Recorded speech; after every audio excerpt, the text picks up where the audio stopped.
The same dust motes drift, though not the same dust. Somewhere above our heads, Waterdeep still laughs and bargains and quarrels, and the sea wind still worries at the city's stones like a patient thief. Down here, beneath cellar and sewer and forgotten stairwell, we have only lamplight, shelves, and the comfortable weight of old truth. You have returned to the secret stacks. Welcome again to the Lich's Tale, a Faerûn Lorecast. I am Irillian Cantonine, Baelnorn, Lorewarden, and stubborn enemy of oblivion. I do not hunger for kingdoms, I hunger for continuity. I took on this unending state so that history would not die simply because kings do. If you are new, know this. My appetite is for archives, not arteries. If you are returning, then you already know my curse and my joy. Last lesson, my eager apprentice, we walked among the creator races of the days of thunder. We spoke of the Saruk, scaled architects of living flesh who treated bloodlines as ink and bone as parchment. We spoke of the Batraki, amphibious empire builders who sang storms into being and thought oceans were theirs by right. We spoke of the eerie, winged lords of basalt spires and wind-borne glyphs who believed the sky itself was a throne. And we spoke of the Nether Scrolls, not as a mere relic for treasure hunters, but as an idea, knowledge made portable, durable, and dangerously transferable. A seed crystal of thought that would sprout centuries later in hands that did not understand the cost of what they planted. Tonight, the cost arrives. Tonight we stand at the end of the days of thunder, and we watch the sky break. We will speak of the Tearfall, Ilelester, falling rain in the old elven tongue, the changing of the stars in Saruk plates, the seven-turn winter in the frightened memory of small folk, the month of mist in half-ruined coastal hymns. We will speak of how a rain of fire and stone reshaped continents, fused seas, and set the world shivering beneath a new climate. We will speak of the sundering, not the sundering of Evermeet you will learn later, but the older, harsher sundering, the one that split Aber Toril into two twin worlds. Aber, the realm of primordials and tyrants, and Toril, the stage upon which we now walk. And we will speak of what came after. Because when the creator races fell back into silence, something else rose into the empty air, wings vast enough to cast mountain shadows, minds sharp enough to measure centuries, hearts hot enough to make war a kind of weather. Dragons. And when dragons looked down from their new dominion, they did not find a world empty. They found giants.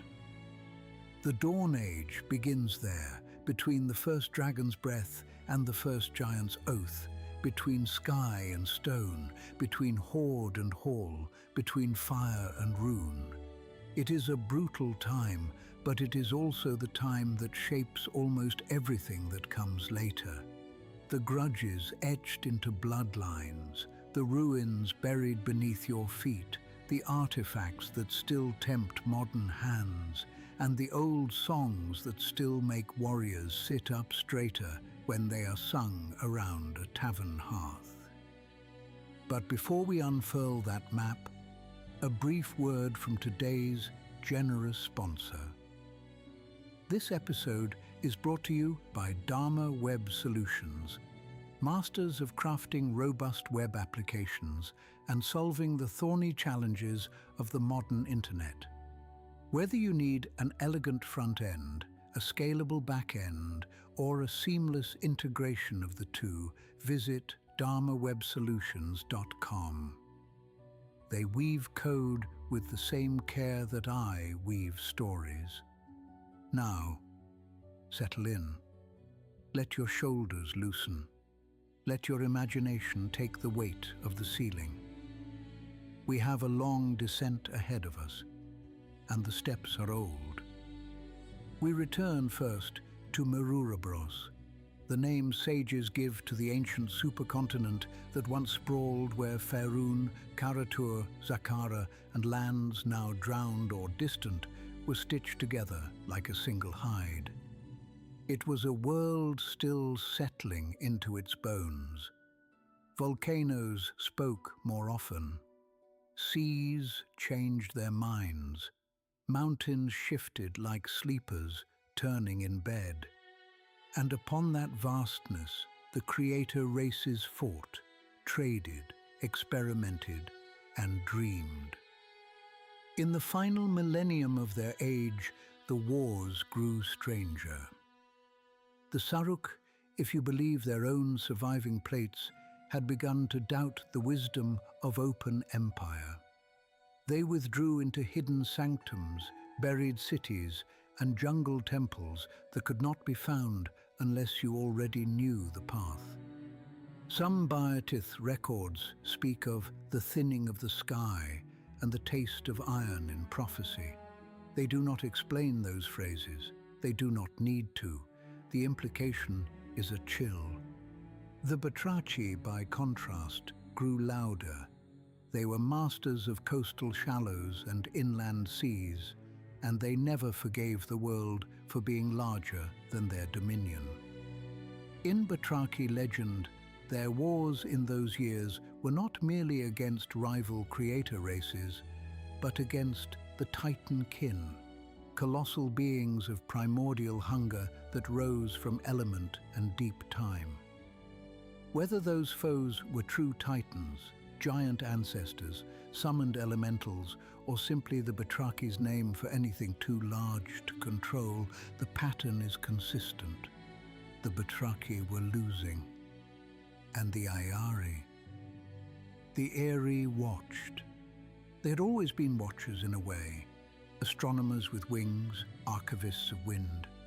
Their enclaves were built where air is thin and the horizon is wide.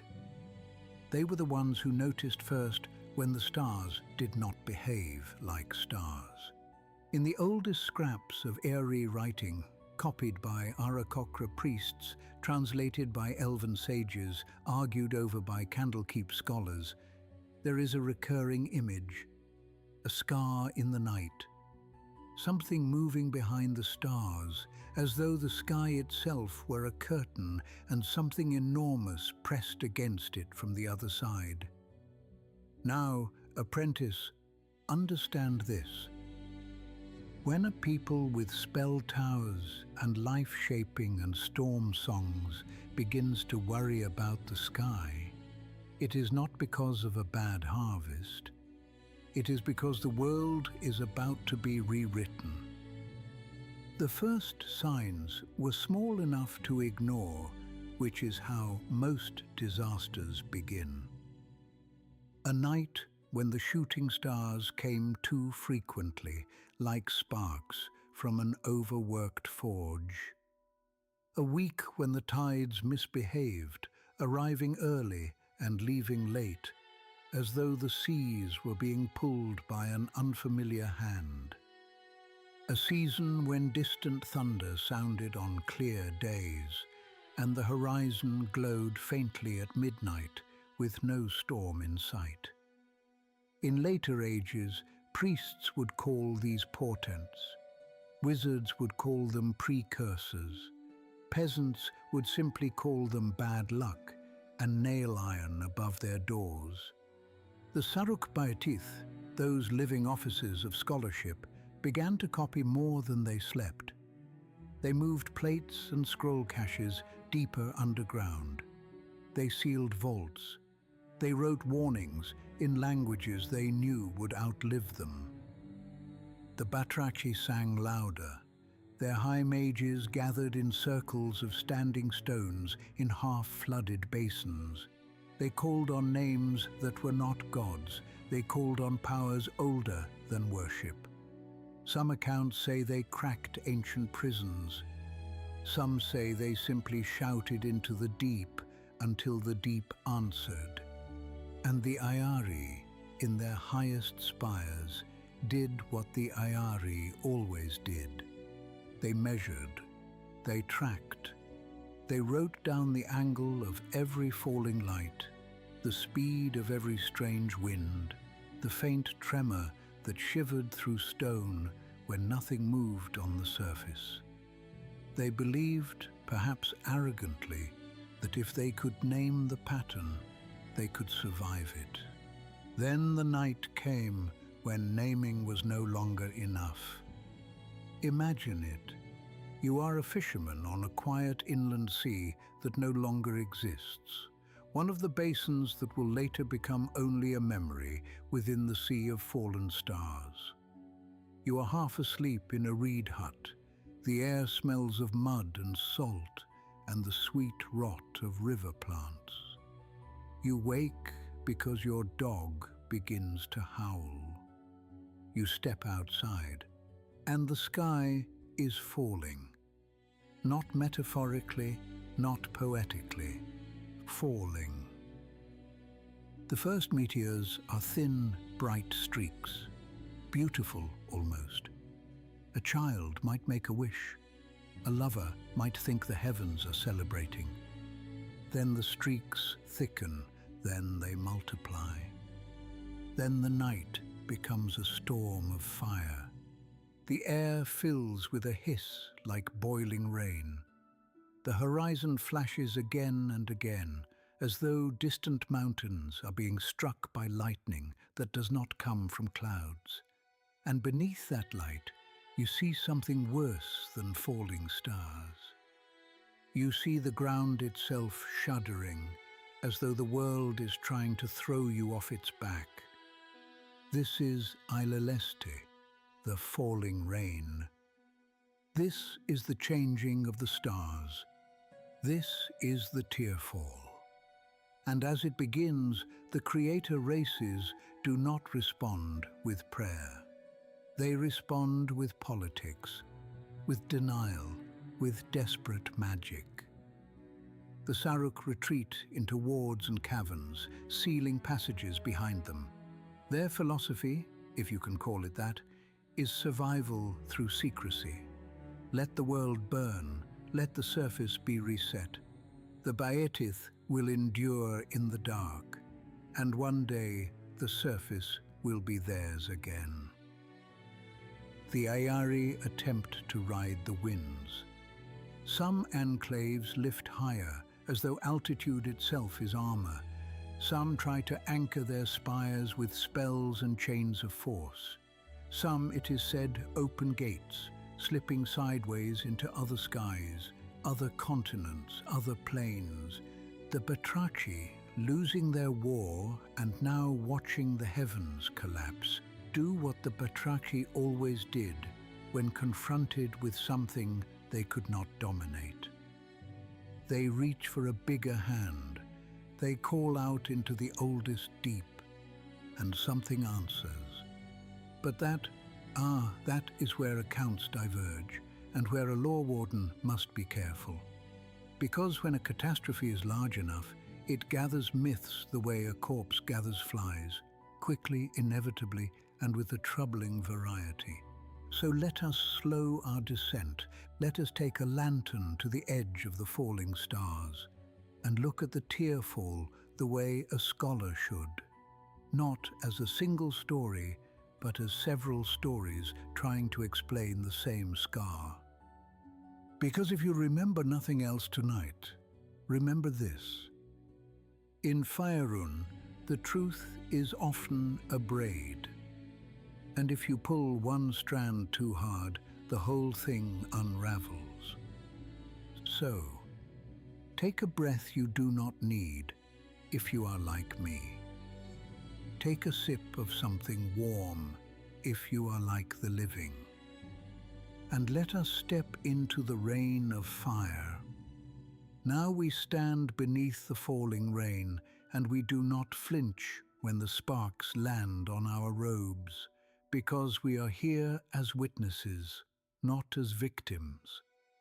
There are broadly 5 major ways the learned try to explain the Tearfall. I will give you each, and I will tell you where I find them convincing and where I smell the incense of myth. First, the Elven account. Among the oldest Elven compilations of myth is something sages call the Faerûn cycle. It is not one poem, but many, stitched together by priests, bards, and high mages over thousands of years. It is full of half-remembered names and metaphors so old they have become literal in the minds of the faithful. In the Faerûn cycle, the Tearfall is described as a meteor rain, devastating, prolonged, and global. Not one star, not one comet, but a shower that lasted long enough to stop being an event and become a season. The cycle speaks of continents shaking as if struck by fists, of fires that ran across forests faster than deer, of winds that peeled roofs from cities like hands stripping bark from a tree. And the cycle makes a claim that many scholars repeat with a straight face and a nervous cough, that the meteors were dragon eggs. Not all of them, perhaps, not every streak of fire, but enough, the myth insists, that dragonkind was born from the sky's wound. Elves, as a rule, are uncomfortable admitting that anything important came to the world without their participation. The Faerûn cycle, therefore, is fascinating precisely because it does admit it. The cycle's poets do not claim the elves created dragons. They claim the elves survived dragons. And that is an honesty worth respecting. Second, the Saruk account. The Saruk, when they bothered to record anything about catastrophe, did it with the cold practicality of engineers. Their surviving plates do not waste ink on panic. They note measurements, the angle of falling lights, the duration of tremors, the strange shift in the positions of seas. They call the Tearfall the changing of the stars, and that phrase is important. It suggests the disaster was not simply debris falling from above, but a rearrangement, something that altered the sky's map itself. In the Saruk telling, the event is cosmic in scale. It is the kind of language you use when you suspect the heavens have moved on their hinges. Third, the giant account. Giants remember through saga and boast. Their histories are less like chronicles and more like long arguments about who was greatest and who died best. In giant tradition, the meteors are also dragon eggs, flung down by fate, by a god, or by some act of cosmic spite. The giants tell it as an insult. The world had already been claimed by their kind, and then the sky threw down rivals. Giants do not like rivals. They like enemies because enemies can be slain. Rivals must be endured. Fourth, the Candlekeep account. Yes, Candlekeep. I hear your surprise, apprentice. Aurelian, you think, why do Candlekeep scholars have a theory about something that happened 31,000 years before Dale Reckoning? Because Candlekeep is what happens when mortals decide obsession can be holy. Because scribes, given enough time, will argue with ghosts. There are theories preserved in Candlekeep that treat the Tearfall not as eggs, but as impact, a comet or a fragment of a moon, an ice moon sometimes called striking a bare Toril. The resulting debris field becomes the meteor rain. The impact destabilizes the planet's crust. Earthquakes crack continents. volcanoes belch ash, winds howl across new fault lines, seas slosh into new basins, climate shifts as dust veils the sun. This theory is unromantic, which is why I find it attractive. It explains the seven-turn winter without needing divine melodrama. It explains why the Batraki, whose empires depended on stable shorelines and predictable currents, collapsed so quickly afterward. It explains why the world's geography looks like it was rearranged by a child kicking over a sandbox. And yet, the Candlekeep theory does not fully explain the sundering. It explains the injury, yes, but not the surgery. Fifth, the Aberan account. This is where we return to the Batrachi and to the deep answer that answered them. Some scholars, particularly those who study Abea and its tyrant history, argue that the Tearfall was not a random celestial accident. They argue it was a consequence. The Batraki, losing their war against Titans, performed a summoning of such power that it cracked old seals. Primordials, beings of element and raw creation, were released or roused or allowed to stretch their fingers back into the world. The gods, unwilling to surrender what they had claimed, responded. And the battles between gods and primordials, battles on a scale mortals can barely describe, were what caused the worldwide catastrophes. This explanation has the advantage of fitting what we know of the age of myth.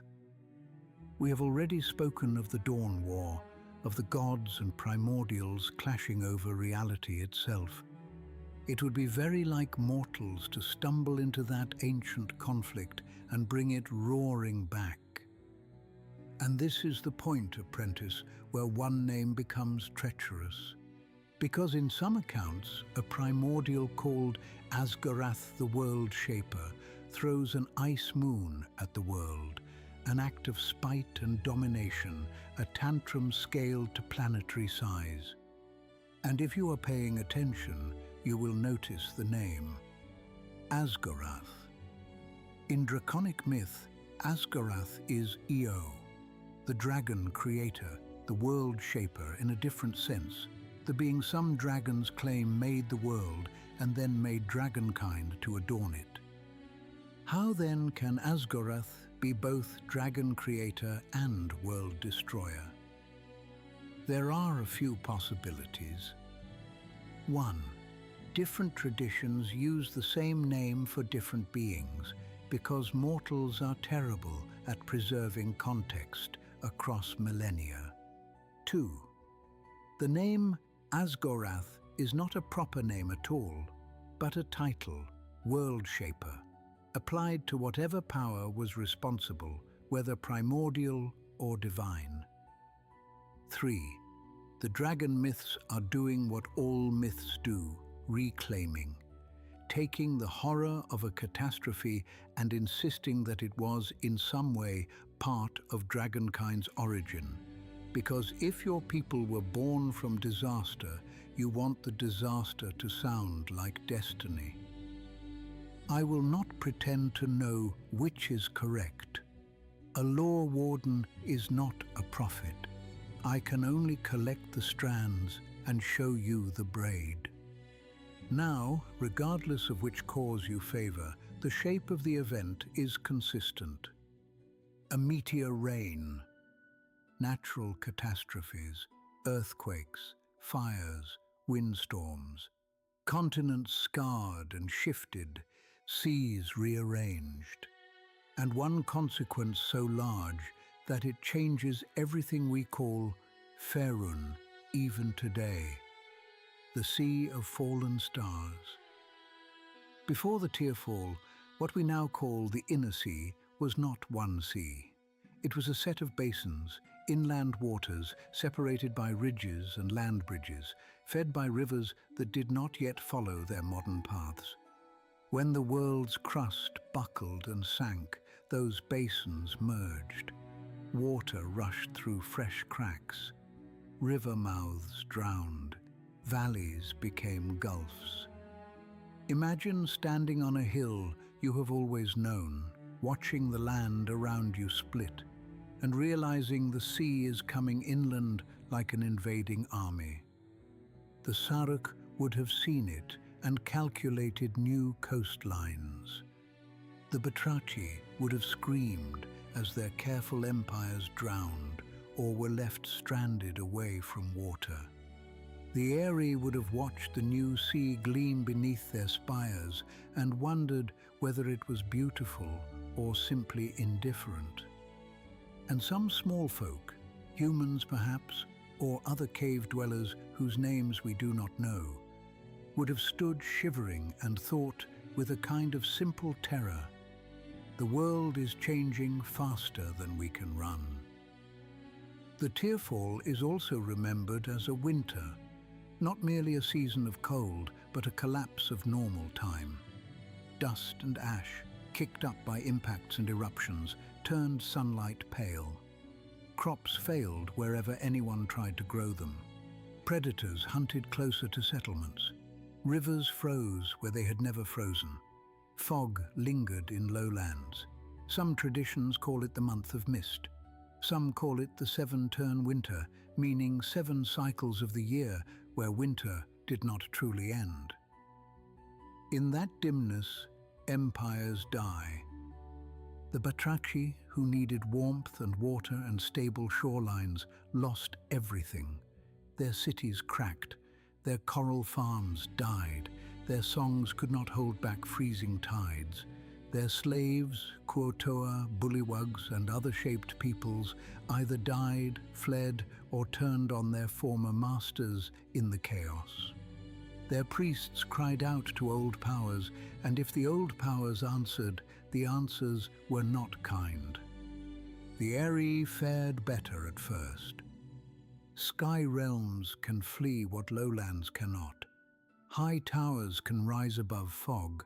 Wings can cross continents. Many Aerie enclaves survived the first blows. But the Tearfall was not only cold, it was violence. And even a tower can fall if the mountain beneath it cracks. Some Aerie spires toppled in earthquakes. Some were struck directly by falling stone. Some were torn apart by windstorms so fierce that they peeled magic from masonry. Some enclaves, it is said, vanished, not destroyed, but simply gone, as though they had stepped sideways into another sky. And the Saruk? Ah, the Saruk are the hardest to kill. Their empires diminished, yes. Their surface kingdoms broke. But the Saruk had already been learning the art of surviving through hiddenness. They retreated into jungles and deep earth and protected sanctums. They waited. And that is why, apprentice, you will still find their fingerprints on the world thousands of years later. In Yuan-Ti bloodlines, in serpent cults, in ruins that do not match any human architecture, in scaled statues half buried in swamp. The Tearfall did not end the Saruk. It merely forced them to become patient. Now, let us speak of the Sundering. Because regardless of whether the Tearfall began with meteors, or with a comet, or with a primordial tantrum, the world did not simply crack. It split. Aber Toril, once one sphere, became 2. Aber and Toril. The simplest way to understand it is this. Lord Au, over-god of this crystal sphere, intervened. If the battles of gods and primordials were going to destroy the world, Au chose separation over annihilation. He sundered the world into twin halves. Aber, heavy with primordial influence, became the realm where gods were distant and primordials ruled through their creations. Toril became the realm where the god's presence was more direct, where worship mattered, where the weave would someday be woven and rewoven. This, too, is contested.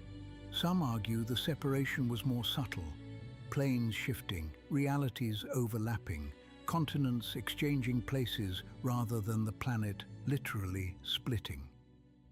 Others insist the Tearfall itself was simply the world's injury, and the sundering was the world's treatment. Again, the truth is a braid. But in the broad shape, the result is the same. Two worlds. And for the mortals on the surface, the experience would have been less metaphysical and more immediate. Land trembles, seas surge, skies burn. And then, after the noise, after the long winter, after the empire's collapse, something new begins to move in the aftermath. If you have ever visited a burned forest, you know the feeling. The first days after a wildfire are quiet in a way that unsettles. Ash dampens sound. The air smells of smoke and something clean beneath it. And then slowly, life returns.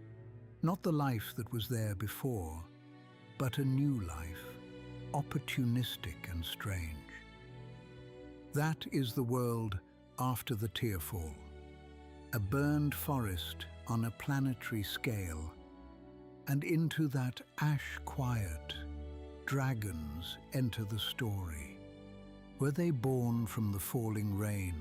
Were the meteor's eggs, and did dragonkind crawl out of impact craters, steaming and hungry? Possibly. Were they already here, sleeping beneath the world, and did the Tearfall wake them like a hammer on an anvil? Possibly.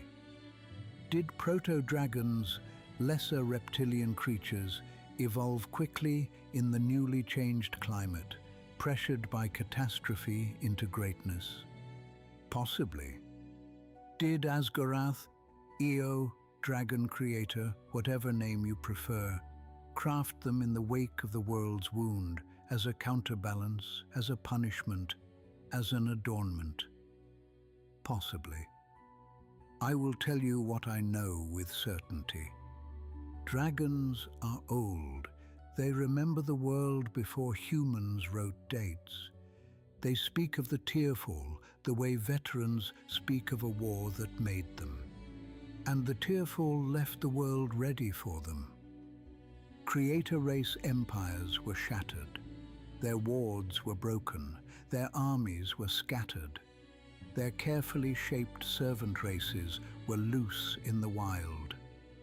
And dragons, creatures of will, hunger, intellect, and terrible patience, rose into that vacuum like smoke rising from a battlefield. But dragons were not alone, because while the sky was busy bleeding stone, the earth was busy producing its own answer.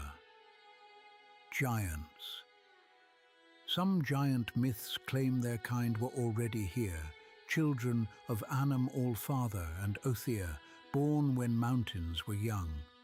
Some claim the Tearfall was simply a nuisance to them, a storm endured and then ignored. Other accounts suggest giants rose in the aftermath, their numbers swelling as the world's ecology shifted and older rivals fell away. Whatever the truth, by the time the ash settled, two forces were poised to claim the Dawn Age, one from above, one from stone.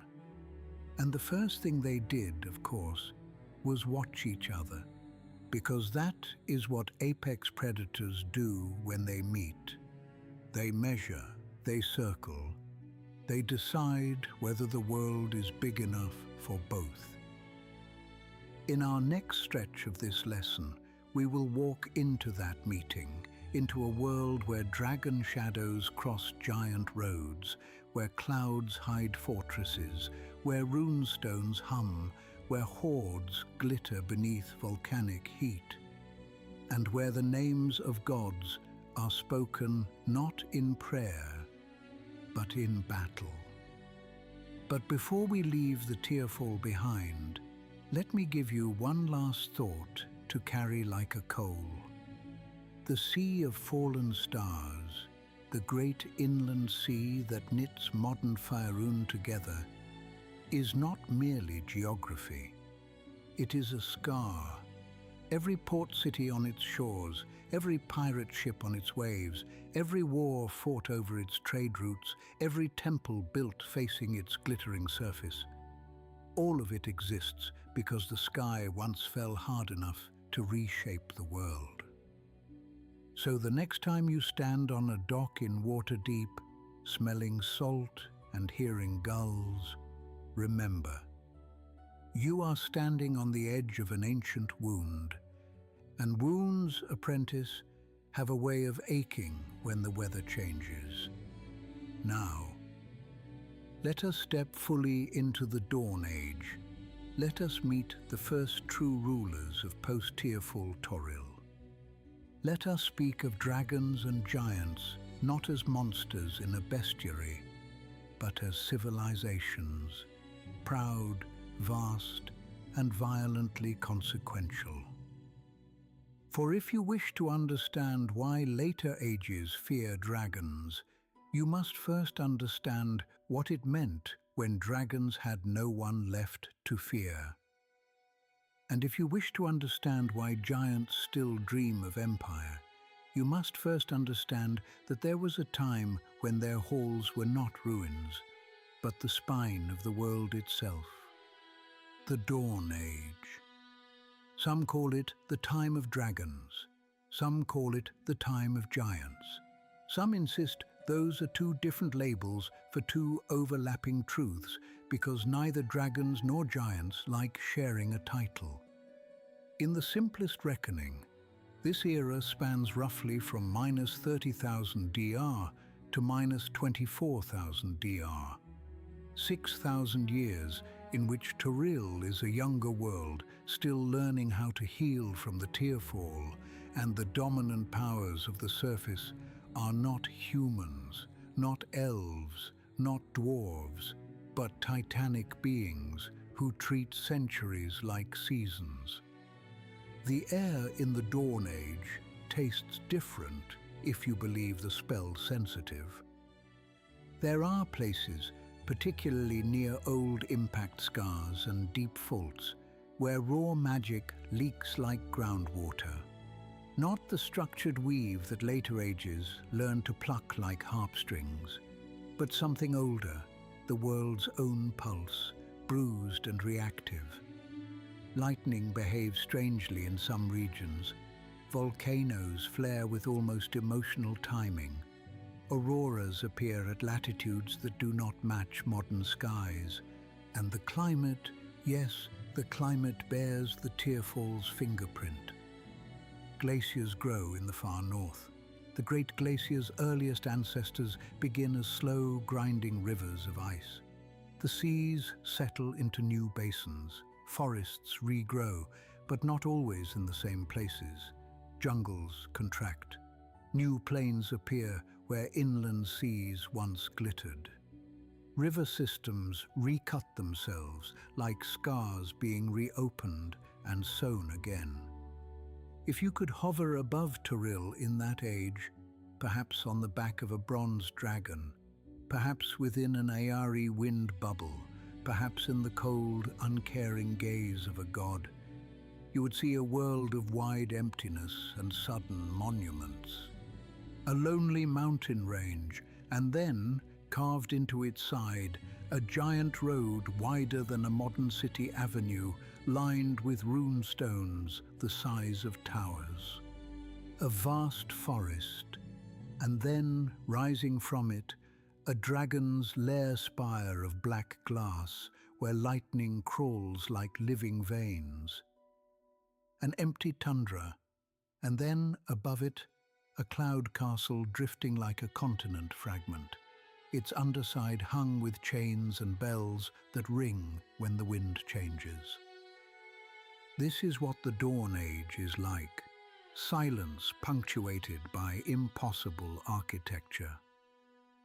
Let us meet the architects. First, dragons. You have heard stories of dragons as beasts, as villains, as treasure guards in the dark. Those stories are not wrong, but they are incomplete. Dragons are not simply monsters. They are a people, fractured, prideful, brilliant, terrifying. In the Dawn Age, dragonkind is new enough to be hungry and old enough to be arrogant about it. Their earliest generations, whether hatched from the Tearfall or awakened from ancient sleep, discover quickly what they are. They are apex, they fly, they breathe ruin, they think, and perhaps most importantly, they remember. A dragon's mind is built for long horizons. Where a human sees a season, a dragon sees a pattern. Where a human sees a castle, a dragon sees a future ruin with a convenient cavern beneath it. Where a human sees a rival, a dragon sees an obstacle to be removed slowly, with relish. Dragons in the Dawn Age establish territories the way storms establish weather. They do not build cities as humans do, not often. They build lairs.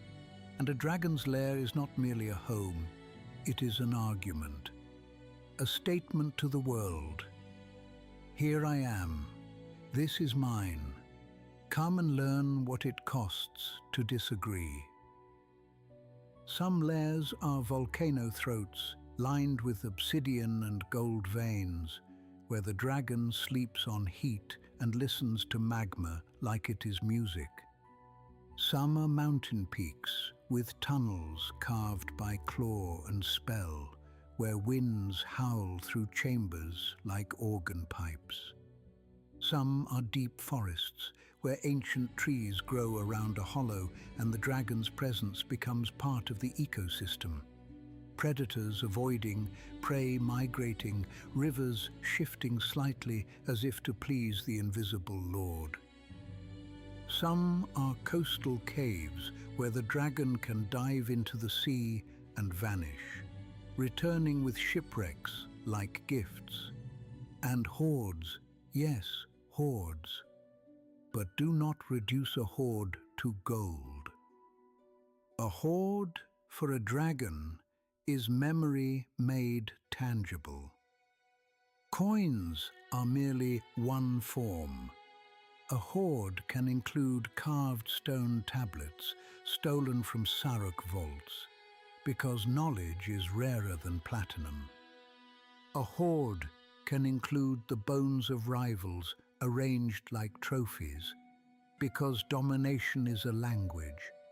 A hoard can include magical artifacts scavenged from the ruins of creator races, because power is addictive. In the Dawn Age, dragons are surrounded by the leftovers of older civilizations, and they pick through those leftovers with the curiosity of ravens and the greed of kings. Their society, such as it is not unified. Dragons gather in flight sometimes, particularly when mating, when hunting a great threat, or when defending a shared interest. But dragons do not easily submit. They do not like hierarchies unless they are at the top of them. And yet dragonkind does have its myths, its gods, its cosmic family, because even the proudest creature likes to believe someone made it special. Asgarath, Io, is the oldest name whispered in draconic reverence. World shaper, first scale, the one whose breath is said to have cooled stone and whose blood is said to have become the first draconic lineages. Some dragon priests tell a story in which Asgarath cast down an entity called Zotha, and from that act of casting down, the world learned how to fall, and dragonkind learned how to rise. Do I believe that literally? No. Do I believe it contains a truth about how dragons understand themselves? Yes. Then there is Tiamat, the five-headed queen, the embodiment of chromatic hunger and dominion. In later ages, mortals will fear her as the queen of evil dragons and whisper of her imprisonment in Avernus. In the Dawn Age, her myth is less about imprisonment and more about appetite. And there is Bahamut, the platinum dragon, the ideal of honor and protection. Some mortals like to imagine Bahamut is simply good Tiamat, a convenient moral counterpart. Dragons do not see it that way. To dragons, Bahamut is not softness. Bahamut is a different kind of pride, the pride of restraint, the pride of choosing to be more than hunger. And then there is Garrix. Ah, Garrix. If Tiamat is greed and Bahamut is honor, Garrix is the part of dragonkind that loves destruction for its own sake.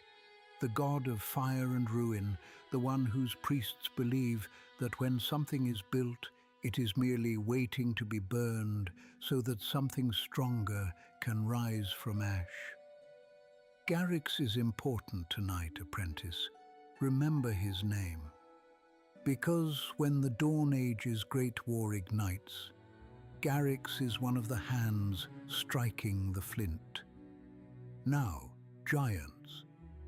Giants are older than most mortals can comfortably contemplate, and their pride is not smaller than a dragon's. If dragons are skyfire made flesh, giants are mountains that learned to walk.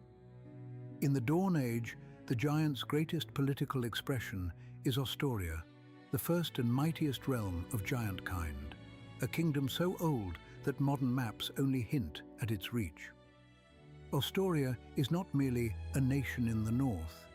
In its height, it is an idea of empire, giant roads, giant rune stones, giant fortresses, giant cities built in places where modern folk would freeze to death before they finished the first foundation. Ostoria is ruled in myth and in the cultural memory of giants, under the shadow of Anam Allfather. Anam is a strange god. He is not chatty. He is not generous. He is not the kind of deity who walks among mortals handing out blessings like bread. Anam is law. Anam is the silent weight of hierarchy. Anam is the one who established the ordning, the social order that tells each giant their place, their worth, their duties, and the price of rebellion. To a giant, the ordning is not politics. It is physics. It is the gravity that keeps their society from flying apart. Storm giants sit at the top of that gravity, closest to the thunder and the sea. Their god, Stronmaus, is a judge and a father figure, and storm giants, in their best moments, embody stewardship, the belief that strength must be paired with responsibility. Cloud giants drift below them, lords of illusion, wealth, and aerial splendor. Their patron Memnor is clever, sometimes treacherous, always ambitious. Cloud giants love stories where they win by wit rather than brute force, because it flatters them. Fire giants. Ah, the fire giants. In the Dawn Age, they are the Empire's engine. They are forgers and iron discipline, builders of war machines and wielders of runecraft that bites like steel. Their patron Surtur is flame and purpose, and fire giants do not apologize for being useful and cruel. Frost giants are the teeth of winter. Thrym's children do not build as much as they conquer. They measure worth in battle, endurance, and the ability to laugh while blood freezes on your beard. In later ages, mortals will see frost giants as raiders. In Ostoria's age, they are border lords, guarding the edges of a realm so cold it needs violence to stay awake. Stone giants are older than their own words. They dream in rock. Their god Scoria's Stonebones teaches patience, and stone giants often see time as a sculpture, something shaped slowly, with deliberate pressure. Hill giants squat at the bottom of the ordning, and their patron Grolantor does not demand elegance. Hill giants are hunger made social. They are what happens when strength is divorced from ambition, when the belly becomes the only philosophy. This hierarchy is not merely religious. It becomes architecture, city planning, military strategy, family dynamics. A storm giant prince expects to command. A hill giant is expected to follow, or be used, or be discarded. And in Ostoria, giant rune magic is everywhere. Giants carve runes into stone that hold power like water holds reflection. These are not the runes of dwarves. Those will come in their own time. These are older, broader, louder. A giant rune does not whisper. It resonates. It changes the air around it. It makes the ground remember what it was told. Runes of strength that make a bridge hold a weight it has no right to hold. Runes of warding that turn aside lightning or soften a fall. Runes of binding that anchor a cloud castle to a particular wind.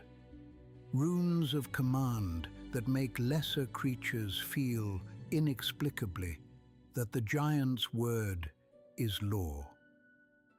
You will see later how fragments of this runecraft persist, how mortals steal it, mimic it, misunderstand it, and sometimes unleash it again with consequences that make historians like me grind their teeth. Now, for a time in the Dawn Age, dragons and giants coexist. Not peacefully, precisely, but with a kind of wary distance. Dragons hunt, giants build. Dragons claim peaks and volcanoes. Giants claim valleys and plains. Dragons take tribute from whatever passes near their lairs. Giants take tribute because that is what empires do. And there is even, in some accounts, a strange respect. A giant hunter who slays a dragon earns bragging rights beyond gold. A dragon who defeats a giant champion earns a story worth telling for centuries. Some conflicts are settled by contests rather than slaughter. A duel of strength, a game of wits, a gamble with dire stakes. This is not mercy. Do not romanticize it. It is practicality. When two apex powers meet, they do not always rush into genocide. Sometimes they circle and test and learn each other's limits. But every such uneasy balance is fragile. Because hunger grows, because pride sharpens, because gods get bored, because some creatures look at a prosperous rival and feel deep in their bones that the world would be better if that rival were ash. And that is how the 1,000-Year War begins. We will reach it soon, apprentice. But first, let me show you one more feature of the Dawn Age that most histories skip because it is harder to dramatize. The Dawn Age is when the small folk, the races who will later dominate the realm's population, begin to appear at the edges of the story. Not as empires, as survivors, as witnesses, as scavengers. There are early dwarven settlements in far mountain ranges, some say near the great spines of the world. Others speak of the Yehimals at the juncture of continents. where the Allhammer's children learn to live under stone, away from dragon shadow and giant patrol. They do not yet build the famous halls you know. They dig, they endure. They learn what kinds of rock hold heat, what kinds of fungus are safe, what kinds of tunnels collapse if a giant walks overhead. There are early elven communities, fey-blooded, half-between worlds, who retreat into deep forests and high vales, avoiding both dragons and giants the way deer avoid wolves. They are not yet the high mages of Mythal and Moonlight. They are learning still what it means to stay in one world rather than dance between planes. There are humans, scattered, tribal, frightened, whose greatest achievement is simply continuing to exist. A human tribe in the Dawn Age measures history in survival. The winter we did not die, the year the dragon took our best hunter, the day the giant road came too close. And in the deep places, always, always in the deep places, there are things that are not meant to be on this world. Aberrations, mind flayer scouts, ancient horrors that slip into caves opened by earthquake and think with cold delight that a newly wounded world is a fine place to plant an empire. You see, apprentice, even in an age dominated by titans, the world is already preparing the seeds of later ages. History is never only what the powerful do. History is also what the powerless survive.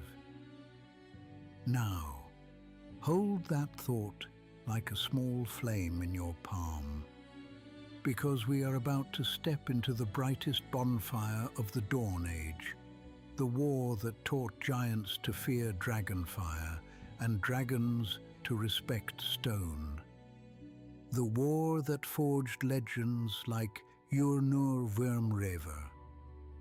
The war that birthed a construct whose broken bones still tempt fire giants in the modern day. The 1,000-year war is coming. And it begins, as so many catastrophes do, with something small enough to be insult. A dragon eating a giant's herd, a giant spear thrown in anger, a boast that becomes a vendetta, a god's whisper turning irritation into ideology. So let us walk there, let us find the first spark, and let us watch together as it becomes a century-long blaze. The spark. In the sagas, wars begin with a single insult. In reality, wars begin with patterns, small violences repeated until someone decides they are no longer incidents, but an argument about who owns the world. For centuries in the Dawn Age, dragons and giants shared a continent the way two predators share a hunting ground, with grudging distance and occasional blood. A dragon would swoop down on a herd of rote tended by giants. Easy meat, slow prey, a meal that did not come with the risk of biting back. A frost giant hunter would take that personally because giants do not separate food from property. He would throw a spear at the dragon as it climbed, not expecting to hit, only to prove he tried. Sometimes the spear struck. Sometimes the dragon fell. Sometimes the giant died in dragonfire. Sometimes, in the strange etiquette of titans, the surviving side would count the outcome as settled, and the next decade would be quiet. But the pattern continued. Dragons preyed on giant herds because they could. Giants hunted dragons because bragging rights are currency in a culture built on hierarchy. And between those two instincts, predation and pride, stability frayed. Now, I must be careful here, apprentice, because many histories written by small folk fall into a trap. They treat dragons as always evil and giants as always stupid, or they reverse it, depending on the author's taste. The truth is less convenient. Dragons are not uniformly evil, they are uniformly proud. Giants are not uniformly stupid, they are uniformly hierarchical. In the Dawn Age, both peoples believed the world was theirs by default. And then Garrix decided to stop the circling and start the burning. The account most commonly repeated, found in giant tradition, echoed in some draconic oral histories, and accepted by many scholars as at least symbolically accurate, is this: Garrix sent an avatar. Not a subtle omen, not a dream, not a priest's whisper, an avatar. Fire given form, destruction wearing a body. This avatar led a flight of red dragons into Ostoria's skies and struck a cloud giant city. Picture it, a city of pale stone and gold filigree, floating on a bank of cloud like a ship on a sea of air. Waterfalls spilling from its edges, turning into mist before they reach the ground. Gardens of hanging vines. Towers where cloud giant mages study wind patterns and shape storms like sculptures. And then a shadow crosses the sun. Not a bird's shadow, a mountain's shadow. The red dragons come like embers blown from a furnace. Their wings beat heat into the air. Their scales catch sunlight and turn it into menace. And at their center moves something worse than any dragon. Garrix's avatar, a presence that makes the air taste of smoke and inevitability. The first breath of fire does not simply burn buildings, it ignites the cloud itself. Storm magic and dragonfire clash, and the sky becomes a battlefield you can see from 100 miles away. Towers collapsing through mist, blazing debris falling like meteor fragments, thunder cracking as cloud giant ward runes break. Giants who survive that first strike do not describe it as an attack. They describe it as humiliation. Because to be struck in your own home, in your own sky, by creatures you had previously treated as annoyances, that is not merely violence, that is a challenge. And giants do not ignore challenges. Ostoria goes to war, not as a handful of hunters seeking bragging rights, but as an empire mobilizing its weight. Storm giant rulers convene councils where thunder shakes goblets. Cloud giant lords send messengers riding winds. Fire giant forge masters increase production until mountain halls glow. Frost giant jarls gather raiders and swear oaths on ice. Stone giants carve new runes into cliff faces and consult dreams. Hill giants, always hungry, always eager to follow strength, are herded like living boulders toward the front lines. And above them all, in the myths, Annam All-Father watches. Does he speak? Sometimes the stories insist he does not. Annam's silence is itself a command. In many giant legends, Annam is disappointed that his children cannot maintain the ordning through discipline and restraint. War, in this telling, is proof of giant failure.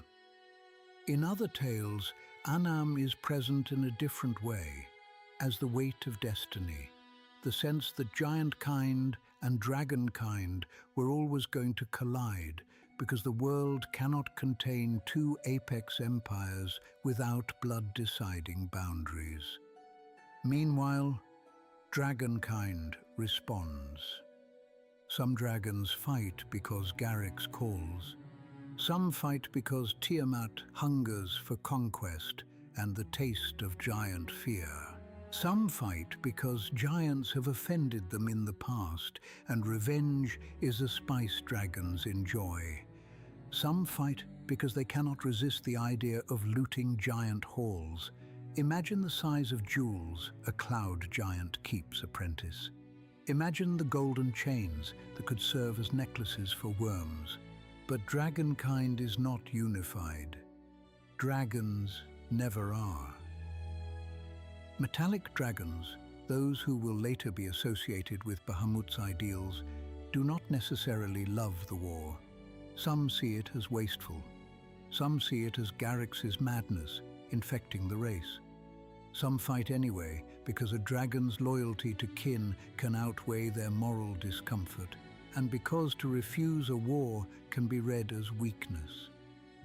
Chromatic dragons, by contrast, mostly revel. Red dragons love a war that lets them burn cities without consequence.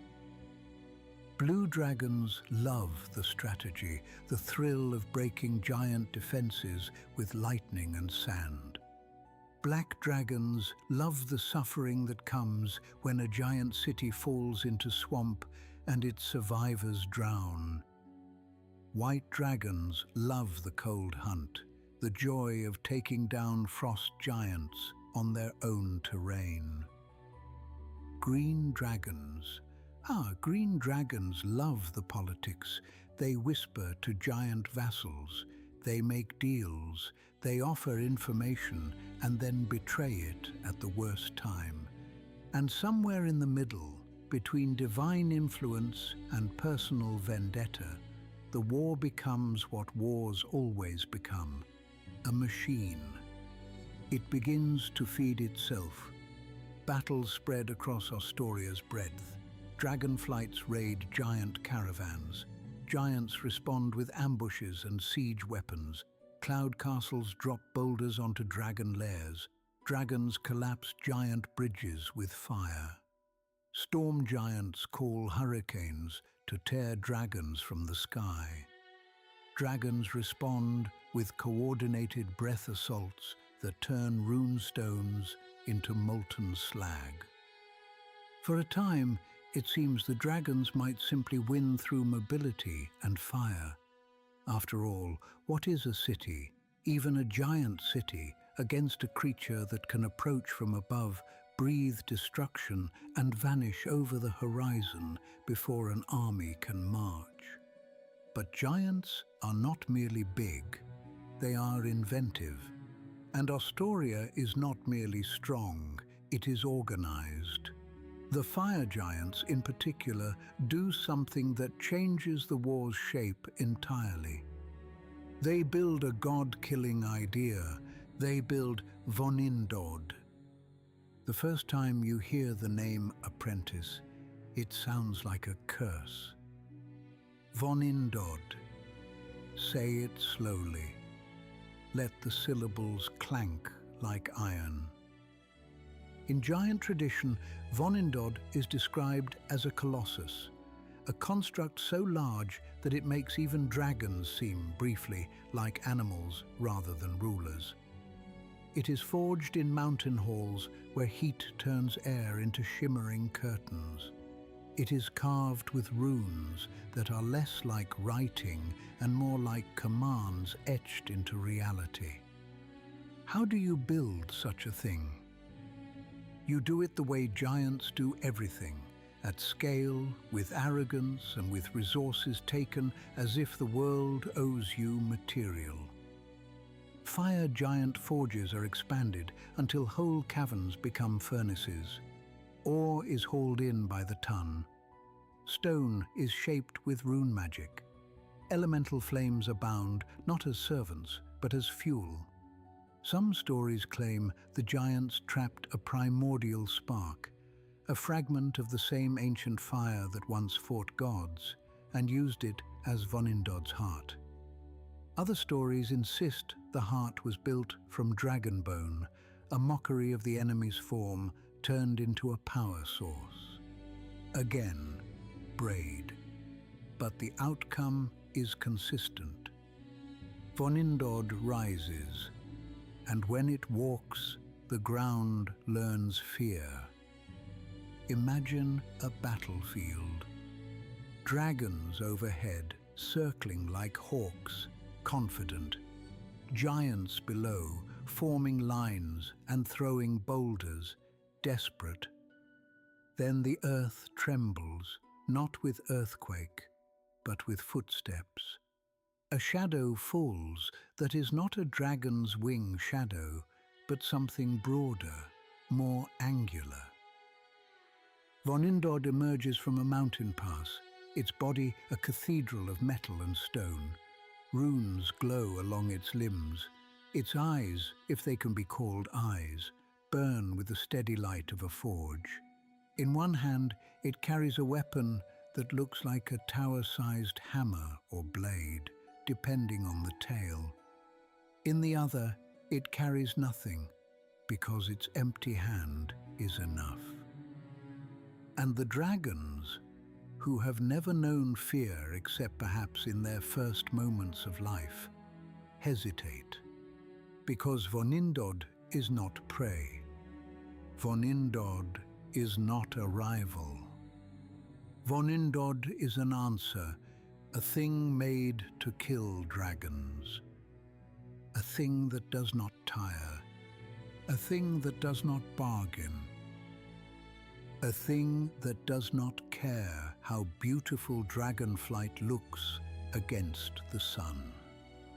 It reaches, it grabs, it breaks. Giant sagas claim Vonindod slew so many dragons that their bones formed ridges, that their blood carved new gullies, that the sky smelled of burnt scale for years after its marches. Dragon accounts, unsurprisingly, disagree. Some call Vonindod a myth exaggerated by giant pride. Some claim it existed but was less effective than giants boast. Some insist it was a true horror, and that dragonkind still carries a racial memory of its footsteps. What do I believe? I believe Vonindod existed. Because centuries later, far, far later, fire giants in the modern age still hunt for its scattered pieces like religious relics. They do not do that for a metaphor. Vonindod becomes Ostoria's centerpiece, deployed where dragon assaults are worst. It defends the northern reaches when the dragons push giants south. It stands like a moving fortress, forcing dragons to fight on the ground if they want to destroy it. And dragons, for all their arrogance, dislike fighting on anyone's terms but their own. And yet, even a colossus does not win a war alone, because dragons are not only fire and flight, they are cunning. They learn, they coordinate. They begin to strike where Vonindod is not. They begin to lure it away, burning a city so that the colossus must march to defend another, then attacking behind it. They begin to target the infrastructure of giant empire, the roads, the runestones, the supply lines, the forges. And as the war grinds on, another figure rises. Not a construct, but a person, a hero, a frost giant whose name is still spoken with respect among those who value the killing of dragons as the highest art. Urnur Wormrever. Even the name is a boast. Wormrever, dragon breaker. In the stories, Urnur is born to a line of jarls in the northern wind teeth, those jagged mountains where winter is a religion. His father's name is given differently depending on the saga. because giants are not as careful about genealogy as dwarves, but the pattern is consistent. Giornur's bloodline is proud, and pride is fuel. As a young giant, Giornur hunts not deer, not mammoths, but the rumors of dragons. He learns their habits. He learns how they bank into the wind. He learns how they angle their necks before breathing. He learns that dragons are not invincible. They are simply unused to being resisted by anything that does not die quickly. His weapon, most often described as an axe, becomes an extension of his will. Some sagas claim it is rune-etched. Some claim it is simply well-made and well-swung. Some insist it drank dragon blood so often that it became, in a sense, alive. Giornur's first famous kill in most retellings is a blue dragon. Not a wormling, not a juvenile. An adult, large enough that its lightning could cook a hunting party in a blink. Giornur meets it in a rocky valley where storms gather. The blue dragon believes it is safe among thunder. Giornur proves otherwise. The sagas say he struck once, and the dragon fell. Do I believe one blow killed an adult blue dragon? Perhaps. Giants are strong, and a well-placed strike with runecraft or sheer force can break a spine. But the exact mechanics matter less than the cultural truth. Giornur became proof. Proof that dragons could be slain not by luck, not by a colossus, but by a single giant's skill and fury. After that, he becomes what war loves, a symbol. Giant armies march better when Giornur walks among them. Young frost giants imitate his boasts. Fire giants offer him forged gifts, hoping he will lend his fame to their campaigns. Storm giants, more restrained, watch him carefully because heroes are useful but also dangerous to hierarchy. Giornur collects victories like trophies. A black dragon, the sagas say, he broke over his knees. That image, knees, apprentice, is important. It is the kind of story giants tell to make clear that the dragon was reduced from sky tyrant to thing you can snap like kindling. Giornur leads raids into dragon territory. He hunts lairs. He learns to move at night when dragons sleep, to travel under cloud cover, to bait dragons into narrow passes where wings are less useful. Dragons begin to fear him. Not all dragons. Pride is a stubborn disease, but enough that his name becomes a warning whispered among those who care to survive.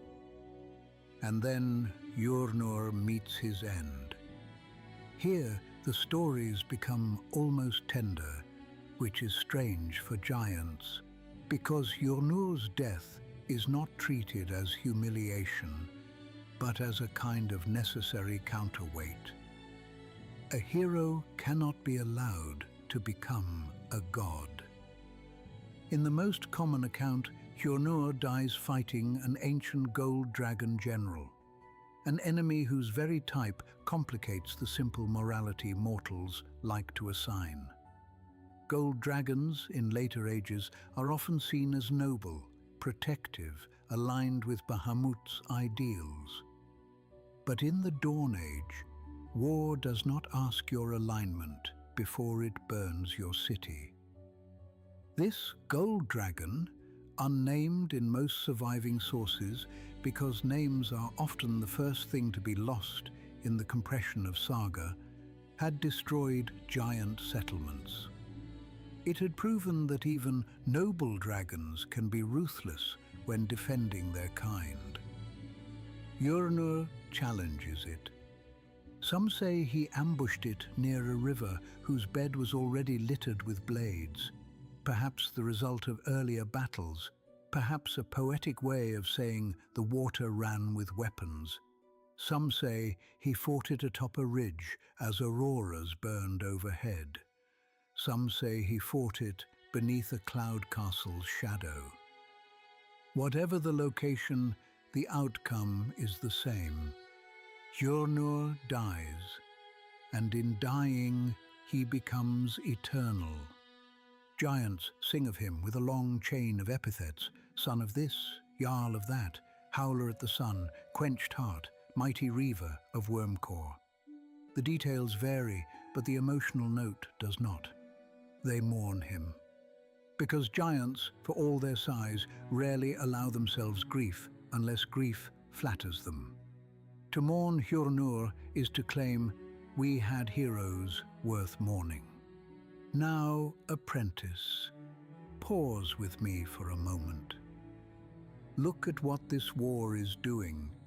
Dragons and giants are not merely killing each other, they are shaping each other. Dragons, faced with organized resistance, become more strategic, more paranoid, more inclined to hoard not only gold, but information. Giants, faced with aerial firepower, become more inventive, more reliant on runecraft and constructs, more militarized. And the world around them, Toril itself, becomes the third victim. Forests burn, mountain passes collapse. Rivers are diverted by dragonfire turning stone to glass. Glaciers form or melt depending on what magic is unleashed. Ruins pile upon ruins. In later ages, when elves sing of ancient mythos and humans build castles on hilltops, they are building on a foundation of land already scarred by this titanic conflict. This is why the Dawn Age matters. Not because it is cool to imagine dragons and giants fighting.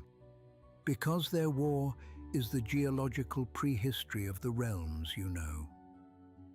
Now, after centuries of slaughter, after 1,000 years of siege and counter-siege, the war reaches a point where something must give. And what gives, interestingly, is not necessarily victory. It is narrative. The war ends in a truce, and everyone argues about why. Before we accept any single ending, let me take you deeper into the war itself, into its texture. Because 1,000 years is a phrase that slides too easily off the tongue. It becomes a smooth stone of a concept, and you can forget that inside that stone are countless sharp edges. Battles, betrayals, migrations, extinctions, and the slow grind of morale. So let us open the war like a book and look at a few pages. Not every page, my shelves would collapse under that weight, but enough that you can feel why the Dawn Age's scars are still visible if you know where to look. Page 1. The sky burning. You have already seen the first strike, the red dragons and Garrix's avatar igniting a cloud giant city. That moment becomes the war's mythic spark. Giants tell it as insult. Dragons tell it as proof that even the sky can be conquered. But the sky burning is not a single battle. It becomes a tactic. Dragonflights learn that giant pride is often attached to architecture. Burn the hall and you burn morale. Shatter the banner tower and you shatter the idea of safety. So red dragons begin to hunt cloud castles, not just as targets of opportunity, but as symbols to be destroyed. Cloud giants respond with illusion and misdirection. Some castles wrap themselves in false skies. Some drift in circles, never staying over one location long enough to be found. Some sink lower, hiding in fog banks, Some rise higher into thin air where most mortals would choke, trusting altitude to be a moat. And dragons adapt.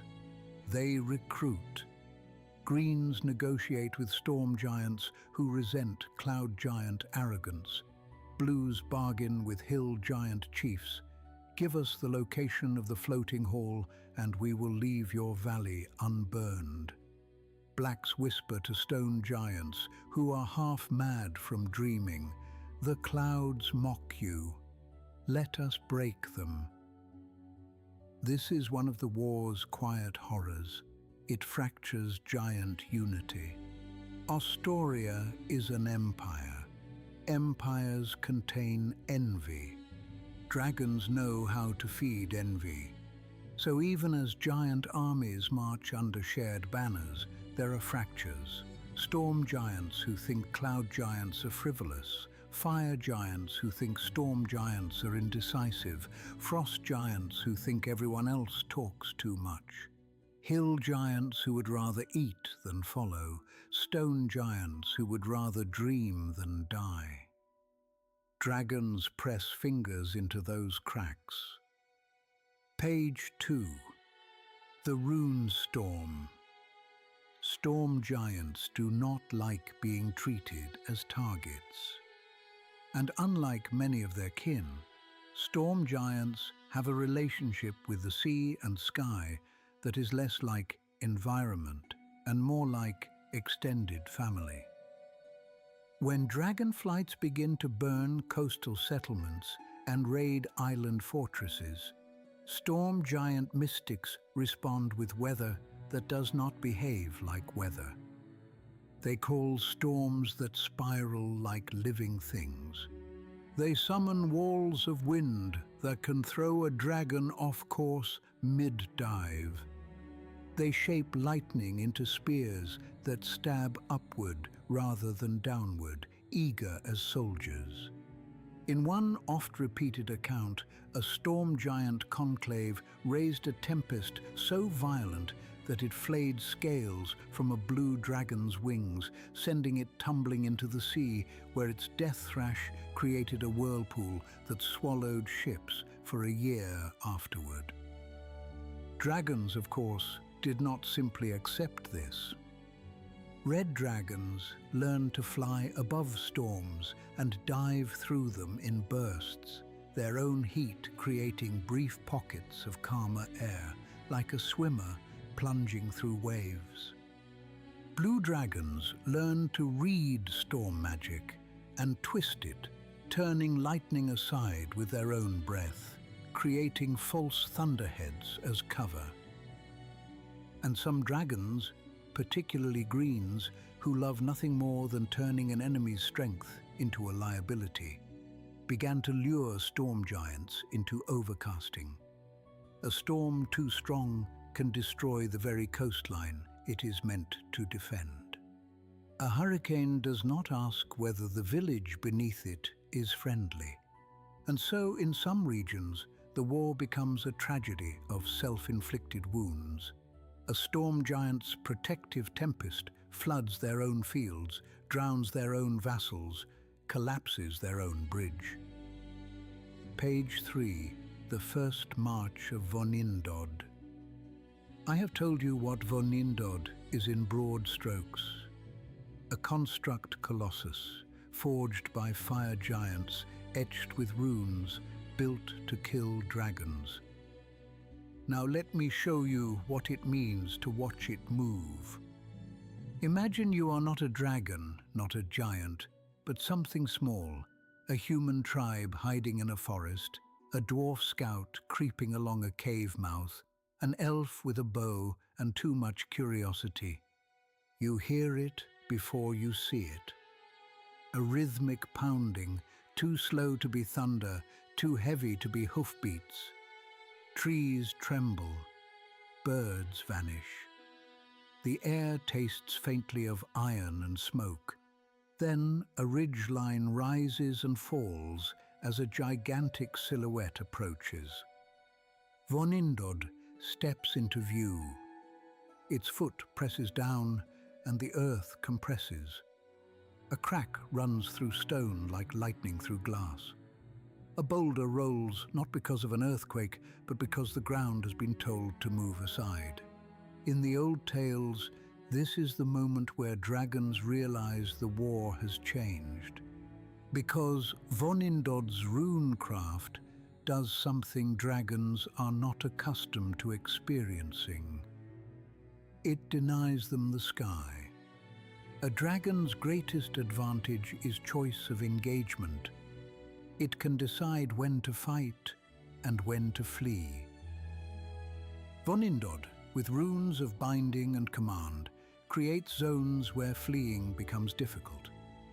The air thickens as though it has become honey. Winds shift unnaturally. The dragon's wings do not bite the air as cleanly. And then Vonindod raises its arm, and the rune-etched weapon in its hand catches the light, and the dragon understands a simple animal truth. Something here is built to hit you, not to scare you, to hit you, to break you. The first time Vonindod brings down a dragon, whether by striking it from the air, or by forcing it low and crushing it, or by ripping it from a cliffside lair, becomes one of those moments that echoes through cultural memory. Giants celebrate, dragons seethe, and smaller races learn a lesson they will repeat for ages. Even the greatest monsters can be countered if you are willing to build something worse. Page 4. The war's quiet casualties. Wars between titans are often narrated as if only titans suffer. That is a comforting lie. In the Dawn Age, many lesser peoples lived under giant dominion. Some as allies, some as vassals, some as slaves, some simply as small things in the way. And dragons, burning giant holdings, did not carefully avoid collateral. Villages, whatever their species, were erased by fire meant for fortresses. Forests were scorched to deprive giants of cover, and the animals fled into other territories, bringing starvation with them. Rivers were poisoned by ash and melted stone. Caves collapsed from distant tremors, burying dwarven warrens. Fey crossings, thin places where the world touches the Feywild, were warped by violent magic, creating regions where time behaved badly for a generation. When you hear later ages speak of ancient haunted lands, do not assume the hauntings always come from necromancy. Sometimes a land is haunted because it remembers the war that broke it. This is also when certain monsters become widespread. Trolls, driven from burned marshes, wander into new regions. Ogres and etins, opportunistic, follow giant armies like scavengers following wolves. Creatures born of wild magic or creator race experimentation, things that should have remained in sealed vaults, escape in the chaos and establish breeding populations.